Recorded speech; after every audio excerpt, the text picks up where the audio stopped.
మన ప్రభువైన యేసుక్రీస్తు అతి శ్రేష్టమైన నామములో అనుదిన దైవ కృపా కార్యక్రమాన్ని వీక్షిస్తున్న దేవుని ప్రియులైన ప్రతి ఒక్కరికి నా హృదయపూర్వకమైన వందనాలండి. కొద్ది నిమిషాలు దేవుని వాక్యాన్ని మనం ధ్యానం చేసుకుందాం. పరిశుద్ధ లేఖనము నుండి యెహెజ్కేలు గ్రంథం 43వ అధ్యాయము మొదటి వచనాన్ని మనం చదువుకుందాం. తరువాత అతడు తూర్పు తట్టు చూచు గుమ్మమునకు నన్ను తోడుకొని రాగా ఇశ్రాయేలుల దేవుని ప్రభావము తూర్పు దిక్కున కనబడెను. ప్రైజ్ ది లార్డ్, హల్లెలూయా. యెహెజ్కేలు ప్రవక్తకు ఒక దర్శనం వచ్చిందండి. ఆ దర్శనములో దేవుడు ఒక మందిరములోకి అతన్ని తీసుకుని వెళ్ళినట్లుగా మనం చూస్తాం. యెహెజ్కేలు అంటే దేవుని చేత బలపరచబడినవాడు, దేవుని శక్తిని పొందుకున్నవాడు, దేవుని చేత ఒక గొప్ప దీవెన అనుభవించిన వ్యక్తి అని అర్థం. ఈ వాక్యాన్ని బట్టి ఈరోజు మనం నేర్చుకోవాల్సిన పాఠం ఏమిటంటే, మనము దేవుని చేత బలపరచబడిన వ్యక్తులుగా ఉండాలి, దేవుని చేత దీవించబడిన బిడ్డలుగా ఉండాలి. ఈ యెహెజ్కేలు దేవుని చేత ఎప్పుడు బలపరచబడ్డాడు, దేవుని యొక్క బలాన్ని ఎప్పుడు పొందుకున్నాడు, దేవుని యొక్క దీవెనలు ఎప్పుడు అనుభవించాడు, దేవుని యొక్క ముఖాన్ని ఎప్పుడు చూడగలిగాడు, దేవునితో అతి సన్నిహితంగా ఎప్పుడు నడవగలిగాడు అని మనం ఆలోచన చేస్తే, అతడు పొందుకున్న దర్శనములో దేవుని మందిరానికి నడిపించబడినట్లుగా మనం చూస్తాం. ఆ మందిరానికి ఒక గుమ్మం ఉంది. ఆ మందిరపు గుమ్మాన్ని గురించి మనం ఆలోచన చేస్తే తూర్పు దిక్కుకున్నట్లుగా మనం చూస్తాం. తూర్పు దిక్కు గుమ్మము కలిగిన మందిరం మీద దేవుని ప్రభావం నిలిచి ఉంటుంది. దేవుని ప్రభావం ఆ మందిరాన్ని నింపుతూ ఉంది. మందిరం అనగా మన ఆత్మీయ జీవితాన్ని మనం పోల్చుకోవచ్చు. గుమ్మం అనగా ప్రభువైన యేసుక్రీస్తుకు సాదృశ్యం. అంటే ఎవరైతే ప్రభువైన యేసుక్రీస్తును కలిగి ఉంటారో వారి మీదకి దేవుని ప్రభావం వస్తుంది, వారిని దేవుని ప్రభావం వెలుతుంది, వారు దేవుని చేత బలపరచబడతారు అని ఈ వాక్యం యొక్క అర్థం. ఒకటి, క్రీస్తును కలిగి ఉన్న వ్యక్తిగా మనం ఉండాలి. రెండవది, క్రీస్తుని పోలి నడుచుకున్న వ్యక్తులుగా కూడా మనం ఉండాలి. ప్రతి ఇంటికి గుమ్మం ఉంటుంది, అలాగే మందిరాలకు కూడా గుమ్మం ఉంటుంది. ఇంటిలో నుంచి మనం బయటికి రావాలనుకున్నప్పుడు ఆ గుమ్మము గుండానే బయటికి రావాలి. మరలా మనం ఇంటిలోకి ప్రవేశించాలనుకున్నప్పుడు ఆ గుమ్మము గుండానే లోపలికి ప్రవేశించాలి. అంటే ఈ ఆత్మీయ జీవితంలో బ్రతుకుతున్న మనము అంతరంగ జీవితంలో కానీ బాహ్యముగా జీవిస్తున్న అనుభవంలో కానీ మన ఆత్మీయ స్థితి ఎలా ఉండాలంటే క్రీస్తు యొక్క అడుగు జాడలను పోలి మనం జీవించాలి. మన లోపల జీవితం, మన బాహ్య జీవితం క్రీస్తునే పోలి మనం నడవాలి, క్రీస్తునే మన మాదిరిగా పెట్టుకోవాలి. అప్పుడు దేవుని ప్రభావం మనల్ని బలపరచడం ప్రారంభిస్తుంది.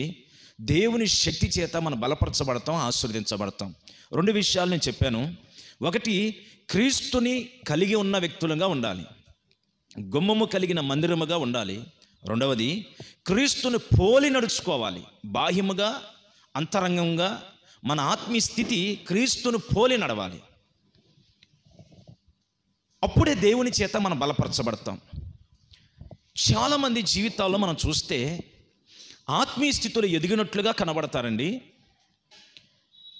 ప్రజ్వలినట్లుగా కనిపిస్తూ ఉంటారు. ఒక సమయం వచ్చేసరికి సడన్గా వారి ఆత్మీయ జీవితాన్ని వదిలిపెట్టేస్తారు, ప్రార్థన జీవితంలో వెనకబడిపోతూ ఉంటారు, వారి భక్తిలో నీరసించిపోతారు. పరిగెడుతున్న వ్యక్తులు సమస్యలు పడిపోయిన అనుభవాలు కనబడుతున్నాయి. ఆత్మీయ స్థితిలో, ఈ ఆత్మీయ యాత్రలో దేవుని మందిరానికి దూరం అయిపోతారు, ప్రార్థనకు దూరం అయిపోతారు, సమర్పణ కలిగిన జీవితానికి దూరం అయిపోతారు, పరిశుద్ధంగా జీవించే ఆత్మీయ స్థితిని కూడా విడిచిపెట్టి వెనకబడిపోతూ ఉంటారు. దీని అంతటికీ కారణం ఏమిటంటే వీరు క్రీస్తుని కలిగి లేరు. ఒకవేళ వీరు క్రీస్తుని పొందుకుని ఉన్నా క్రీస్తుని పోలి నడవట్లేదు, క్రీస్తుని మాదిరిగా పెట్టుకోవట్లేదు. అందుకనే ఈ సేవ కానీ, ఈ సేవకులు కానీ, ఈ మందిరంలో ఉన్న విశ్వాసులు కానీ మరి ఆత్మీయ స్థితిలో పడిపోతున్నారు, బలహీనలైపోతున్నారు. ఈరోజు నువ్వు క్రీస్తుని పోలి నడవాలి. ఏ వ్యక్తి అయితే క్రీస్తుని పోలి నడుస్తాడో, క్రీస్తు అడుగు జాడలను మాదిరిగా పెట్టుకుంటాడో, ఆ వ్యక్తి దేవుని చేత బలపరచబడి ఆశీర్వదించబడతాడు. క్రీస్తుని పోలి నడవాలి, ఆయన అడుగు జాడలో నిలవాలి.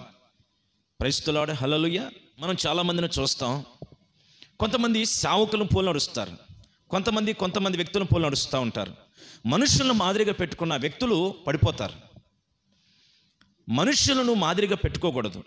మనం ఎవరిని పోలి నడవాలంటే, ఎవరు అడుగు జాడలో నిలవాలంటే, ఎవరిని మాదిరిగా పెట్టుకోవాలంటే, ఒక సేవకుడు అలాగే సంఘంలోని విశ్వాసి కూడా ఈ క్రీస్తు వైపు చూడాలి.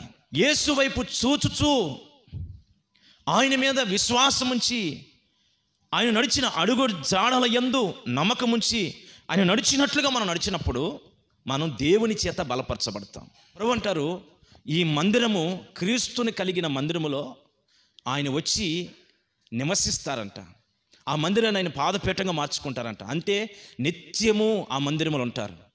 ప్రియ దేవుని బిడ్డలారా, క్రీస్తుని పోలి నడుచుకుంటూ క్రీస్తుని కలిగి ఉన్న నీవే దేవునికి ఆలయం.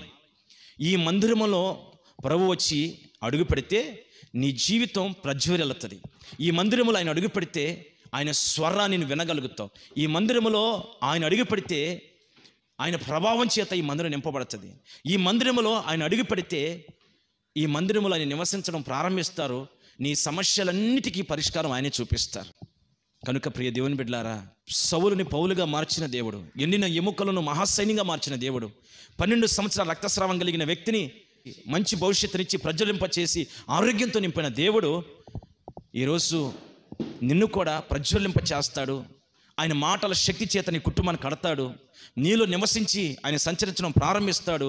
ఆయన నీలో నివసించగానే నీవు నీ కుటుంబం గణపరచబడి బహుగా వర్ధిల్లుతుంది, ప్రజ్వలిల్లుతుంది, ప్రకాశిస్తుంది. ఈ ఆశీర్వాదం అంతా నీ జీవితంలో జరగాలంటే నీవు దేవుని చేత బలపరచబడిన వ్యక్తివై ఉండాలి. ఆయన బలపరుస్తున్న అనుభవంలో నీవు దేవుని మందిరానికి రావాలి. మందిరములో క్రీస్తుని పోలి నడవడం నేర్చుకోవాలి. క్రీస్తుని పోలి జీవించడం నేర్చుకోవాలి.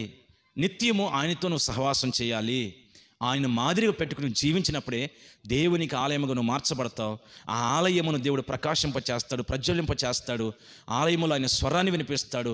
ఆలయంలో ఆయన నివసిస్తాడు. ఆ ఆలయమును ఆయన మహిమతో నింపి రాకడ వరకు సిద్ధపరుస్తాడు. ప్రైజ్ ది లార్డ్, హల్లెలూయా. ఈ మాటలు మన జీవితాల్లో, మన వెనుకల్లో స్థిరపరిచి ప్రభు ఆశీర్వదకరంగా మార్చునుగాక. తలలు వంచండి, ప్రార్థన చేసుకుందాం. ప్రేమగల తండ్రి, ప్రభువానికి స్తోత్రం. హెచ్కేలు కలిగిన ఒక చక్కటి దర్శనమును మాకు వివరిస్తూ వచ్చారు. ఈరోజు మేము కూడా మీ శక్తితో బలపరచబడాలని ఆశపడుతున్నాం. విన్న మాటను బట్టి మా జీవితాలను సంపూర్ణంగా మీకు సమర్పించుకుంటున్నాం. ప్రభువానికి స్తోత్రాలు. నీ బిడ్డలందరూ కూడా నీ వైపు చూస్తూ నీ మీద ఆధారపడి బ్రతకాలని ఆశపడుతున్నారయ్యా. మీ హస్తాన్ని చాపి ఒక్కొక్కరిని బలపరచండి. ప్రార్థనలో బలపరచండి, భక్తిలో బలపరచండి, విశ్వాసంలో బలపరచండి, నేను పోలి నడుచుకునే అనుభవాల్లో బలపరచండి. మీతో కలిసి జీవించడానికి ఒక ఉన్నతమైన కృపను నీ బిడ్డలందరికీ అనుగ్రహించమని ప్రార్థన చేస్తున్నాను.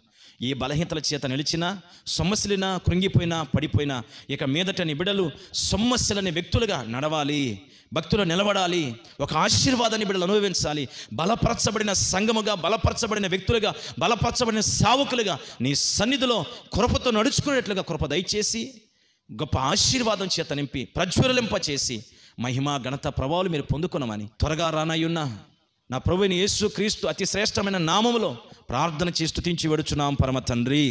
ఆమేన్.